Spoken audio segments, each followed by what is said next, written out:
o Dr. Guilherme Novita, que é mestre em mastologia pela Faculdade de Medicina da USP e fellow do Instituto Europeu de Oncologia, que vai também nos apresentar artigos sobre o controle local. E Guilherme havia me confidenciado que tinha 80 slides para apresentar, então ele vai usar todo o seu poder de síntese para, em 20 minutos, apresentar isso para a gente. Queria agradecer a presença de todos, principalmente do Dr. Frasson ali, que prometeu ficar até o fim. E vamos falar coisa bem rápida, são bastante slides mesmo. E eu separei por tópicos. Epidemiologia, o que eu vi de mais relevante nos últimos 6 meses? Então, vamos lá.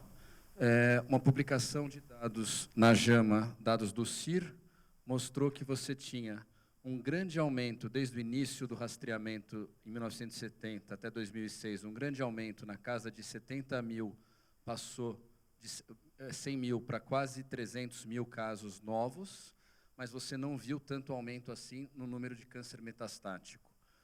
E você tem uma tendência significante. Você tem, por outro lado, um aumento do número de câncer metastático nas pacientes muito jovens e nas pacientes que estão ainda em idade que não é o rastreamento americano, mostrando que talvez essa população mereça uma atenção especial. E na população do rastreamento, por enquanto, o que os dados estatísticos mostram apesar do grande aumento de detecção, a gente ainda não está conseguindo diminuir o número de doenças metastáticas. Um outro estudo, esse estudo foi discutido agora no outro anfiteatro, os dados a longo prazo do WHI, seguiram o estudo que vocês todos já conhecem, pacientes esterectomizadas ou não esterectomizadas foram randomizadas para estrógeno com ou sem progesterona versus placebo.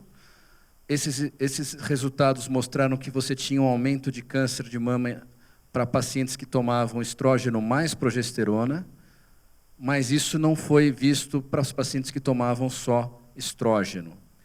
Quando você continuava esse estudo acompanhando as pacientes após a intervenção, mais ou menos 10 mil mulheres continuaram em acompanhamento por um período longo de tempo, esse risco de câncer de mama se perpetuava também para o grupo que fazia uso de estrógeno mais progesterona, ou seja, a interrupção de estrógeno, a interrupção da TRH, você pode discutir que o aumento de risco é pequeno, mas esse aumento de risco se perpetua.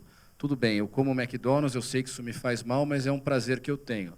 Talvez a TRH seja justificado pelos benefícios que ele traz para a qualidade de vida.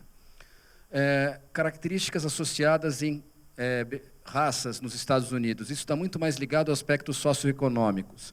As pacientes de raça negra têm pior prognóstico do que as brancas, independente do tipo de análise que você faça para as brancas, por característica demográfica, por característica de apresentação, e aparentemente isso está relacionado com o grau de apresentação da doença. As negras nos Estados Unidos acabam tendo um diagnóstico mais tardio.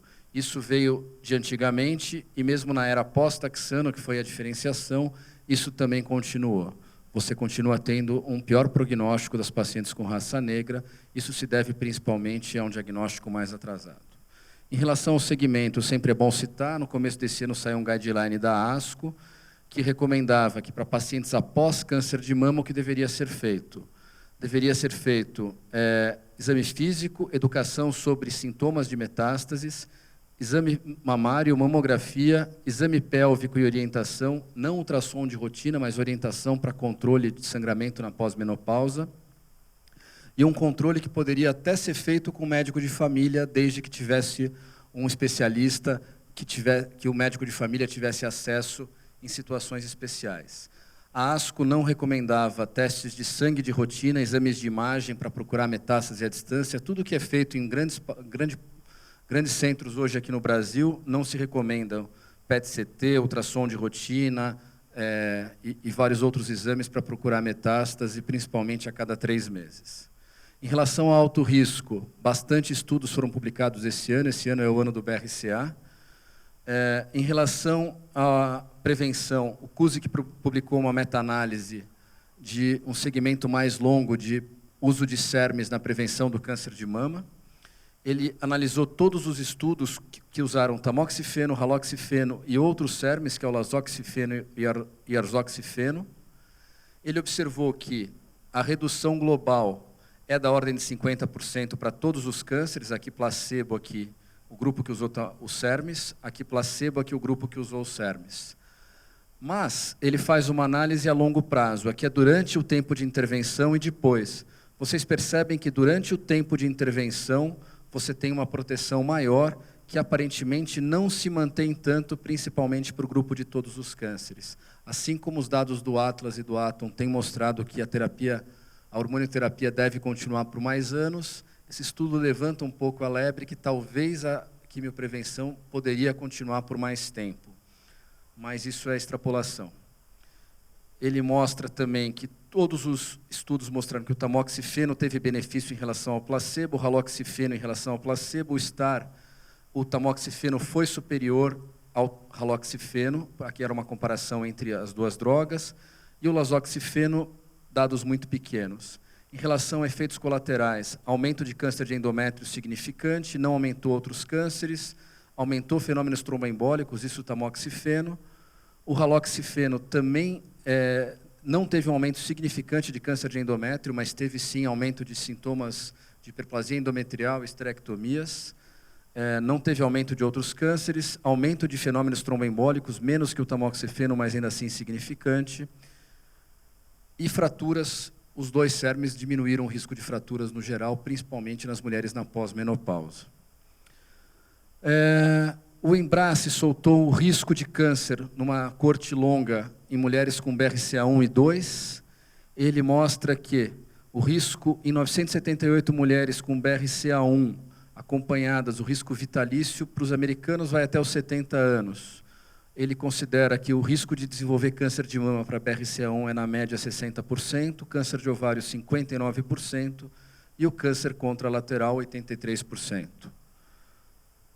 Câncer de mama para BRCA2, 900 casos, 55%, câncer de ovário 16,5% e o câncer contralateral 62%, demonstrando que o grande risco dessas pacientes não é só o primeiro evento, como também um novo evento na mama contralateral.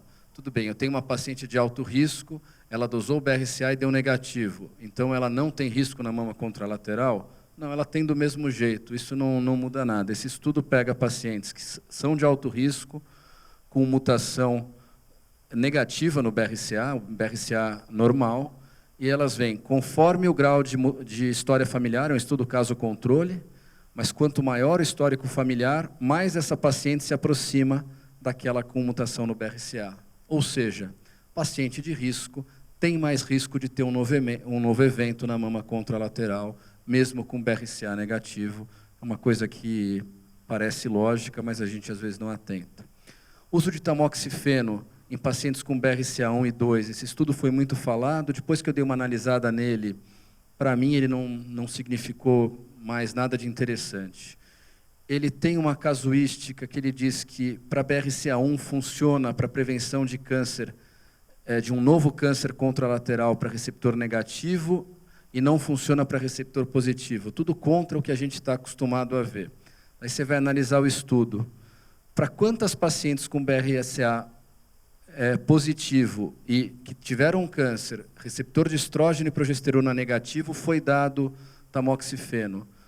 76 pacientes, é um N muito baixo para você concluir alguma coisa. O único grupo que realmente fez uso dessa medicação com mais rotina foi o grupo de BRCA2 positivo com receptores hormonais positivo 234. E nesse grupo deu aquilo que a gente esperava, que você tinha uma proteção.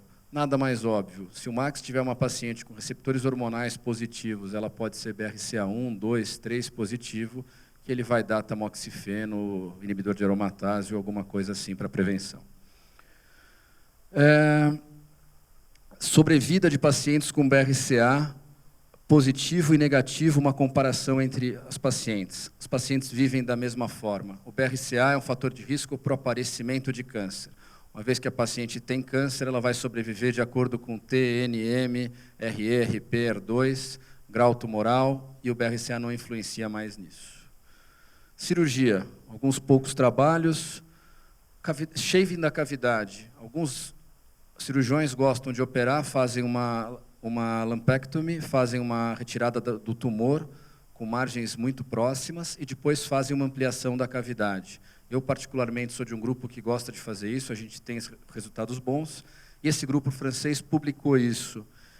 Ele publicou e mostrou uma coisa interessante. Ele sempre fazia o shaving na rotina. Depois ele analisou tudo.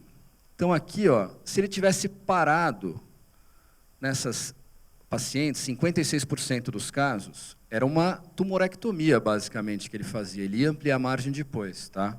Ele não estava preocupado em fazer um quadrante com uma margem maior. Se ele tivesse parado aqui, em 56% das vezes, ele já tinha margem livre. Só que ele fez o shaving. E o shaving mostrou, em 8% das vezes, uma nova margem. Por quê? Porque o tumor é muito cêntrico e muitas vezes. A gente sabe disso desde os estudos do Holland em 84. Então, para esse caso aqui, você saiu perdendo fazendo o shaving. Porém, para esses casos, você tinha 44% de margem positiva nessa tumorectomia, e você fazendo o shaving, você já evitou que 19% das pacientes, aqui ele não fazia congelação, não fazia exame intraoperatório, fazia só um macroscópico, ele conseguiu evitar. Então, na soma, em 11% no total, ele conseguiu evitar uma reoperação. O shaving é benéfico nessa situação do estudo europeu, mas não vai ser benéfico sempre. Vai ter situação que você tinha já a margem livre, você ampliou e descobriu novas margens. Cirurgia oncoplástica, uma revisão sistemática. Só para dizer que todo mundo fala, a cirurgia oncoplástica tira margens muito maiores, então eu sempre vou ter menos margens comprometidas. Não é o que a literatura mostra. Os estudos, principalmente do CLOF, mostram que você tem uma taxa de margens positivas da ordem de 14%, 15%, que é semelhante aos dados históricos da literatura. Isso foi demonstrado em outros estudos com 15%, 10%, 20%, ou seja, a margem positiva em cirurgia oncoplástica é semelhante ao de quadrantectomia. Óbvio, são tumores geralmente maiores, tudo isso, mas assim, tirar mais tecido, não necessariamente eu vou ter mais margem livre, pelo mesmo motivo do shaving anterior. Mesmo mais estudos mostrando a mesma coisa. Recidiva local, tanto em todas as séries, mostrando taxas semelhantes às séries históricas desses centros, algo em torno de 3% a 5%, 7%. Então, a oncoplástica é bom para deixar mais bonito. A oncoplástica não é bom porque vai ser melhor oncologicamente, não dá para dizer isso. O Sentina Trial, eu falei sobre isso ontem, é um estudo alemão, não vamos entrar em detalhes sobre isso, acho que eu vou pular o Sentina e o 1071. São os mesmos slides que eu mostrei ontem, se tiver dúvida depois a gente mostra todos. Uma meta-análise do Lancet Oncology mostrando risco de linfedema após sentinela, 5,6% das pacientes, após esvaziamento axilar, 20% das pacientes. E, finalmente, alguns estudos de radioterapia, que não é a minha praia, mas vamos lá. Radioterapia em tumores estágio 2 e 3, um estudo de segmento longo, e radioterapia na mamária interna versus não radioterapia. Melhorou sobrevida livre de doença, não melhorou sobrevida global. No mesma revista, na mesma publicação, na mesma semana, um outro trabalho com segmento de 10 anos, aquele lá era coreano, esse daqui é francês, radioterapia na mamária interna versus não radioterapia na mamária interna, mesma inclusão de pacientes, tumores 1 a 3, mostrou dados totalmente semelhantes. Recidiva local semelhante, independente de fazer ou não, e inclusive em números absolutos, quem fez a radioterapia teve mais recidiva do que o grupo que não fez. Isso aqui não foi significante, mas em número absoluto foi maior e a sobrevida global foi semelhante. Ou seja, precisa de um estudo prospectivo, a longo prazo não dá para você dizer ainda que é padrão você irradiar a mamária interna para todo mundo. Revisão de 10 anos de um estudo que foi publicado em 2005 no New England, um grupo de pacientes de 70 anos com tumores iniciais, tratados todos com hormonioterapia, eram tumores receptores positivos, radioterapia versus não radioterapia, tumores favoráveis, eram todos T1N0. Essas pacientes, eram um número grande de pacientes, foram randomizadas para rádio versus não rádio, para ver se você podia evitar radioterapia num grupo de pacientes. Acima de 70 anos, tumores iniciais, axila negativa, receptor hormonal positivo. Recidiva local foi maior no grupo que não irradiou, e isso foi estatisticamente significante. Depois de 5 e depois de 10 anos só aumentou. Não mudou a mortalidade, a sobrevida foi semelhante ao que era esperado para essa idade. Tem um gráfico que mostra que as pacientes que também não tinham câncer viveram a mesma quantidade de anos, independente de terem tratado ou não. Mas o evento de uma nova cirurgia é bem desagradável. Uma nova tentativa de você selecionar um grupo para não fazer radioterapia após CDIS, a Rakovic no Canadá tentou fazer isso, usar os critérios de Van Nuys, não usou, mas pegou pacientes com margens muito livres, CDIS de baixo grau, pacientes mais idosas, e mostrou que o grupo que não fez radioterapia teve mais recidiva local, demonstrando que não dá para você selecionar arbitrariamente um grupo de pacientes para não fazer radioterapia. Você pode individualizar a conduta? Sim. Mas você generalizar isso para todo um grupo, você vai ter mais recidiva local. Cirurgia conservadora com ou sem radioterapia. Esses aqui são os dados do ORTC, depois de 15 anos, é um dos estudos clássicos de CDIS radioterapia versus não radioterapia. Depois do B17, mostrando o benefício da radioterapia, inclusive para todos os subgrupos, pacientes de bom prognóstico, idosas, margens livres, também tiveram benefício.